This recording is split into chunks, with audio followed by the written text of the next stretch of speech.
He observed his hostess attentively from under his shaggy brows, and noted a subtle change which had transformed her from the listless woman he had known into a being who for the moment seemed palpitant with the forces of life. Her speech was warm and energetic.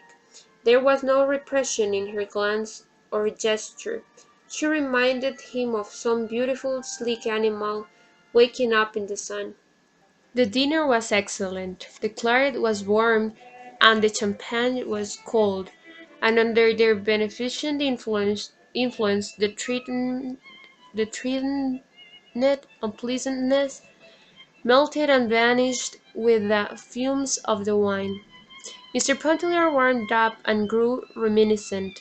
He told some amusing plantation experiences, recollections of old Iberville and his youth, when he hunted possum in company with some friendly darky, thrashed the pecan trees, shot the walrus beck, and roamed the woods and fields in mischievous idleness.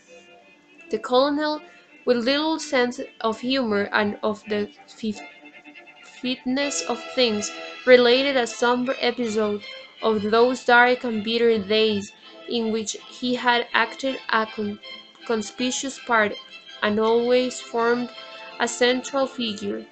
Nor was the doctor happier in his election when he told the old, ever new and curious story of the warning of a woman's love seeking strange new channels only to return to its legitimate source after days of fierce unrest. It was one of the many little human documents which had been unfolded to him during his long career as a physician. The story did not seem specially to impress Edna. She had one of her own to tell, of a woman who paddled away with her lover one night in a pirogue and never came back. They were lost amid the Baratian Islands, and no one ever heard of them or found trace of them from that day to this. It was a pure invention. She said that Madame Antoinette had related it to her.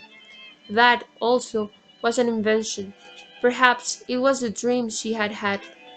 But every glowing word seemed real to those who listened. They could feel that hot breath of the southern night. They could hear the long sweep of the pirogue through the glistening moonlit water, the beating of birds' wings, rising startled from among the reeds of the saltwater pools.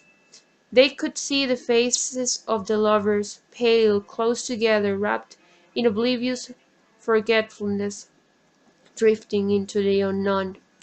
The champagne was cold, and its subtle fumes played fantastic tricks with Edna's memory that night.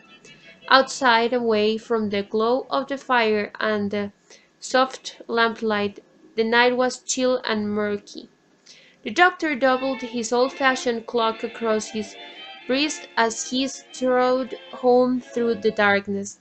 He knew his fellow creatures better than most men, knew that inner life which so seldom unfolds itself to unanointed eyes.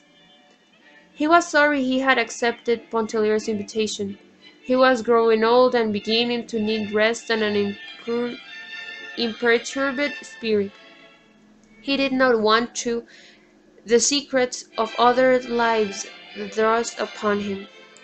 "I hope it isn't Arobin," he muttered to himself as he walked. "I hope to heaven it isn't Alcée Arobin."